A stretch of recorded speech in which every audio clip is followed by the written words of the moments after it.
I'm thinking this is all we're gonna get from Hurricane Ian, which is a blessing.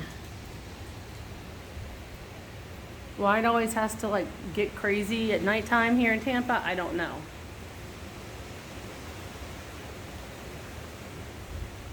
Last time we had one of these that was supposed to be bad, also hit about nighttime. I guess they don't want us to sleep.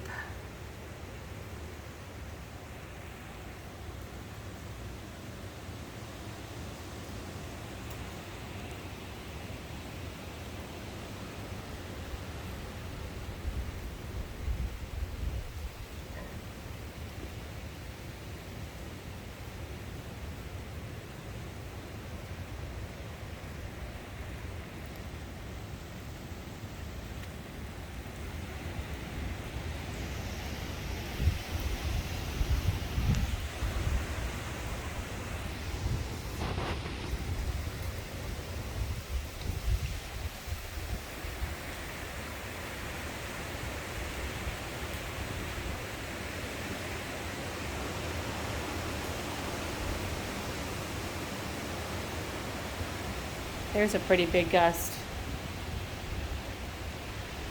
The action is mainly at the back of our building because the wind is coming in from the north. And we're real protected on this road. We've got concrete building on one side with concrete building on the other side. So we're really sheltered here.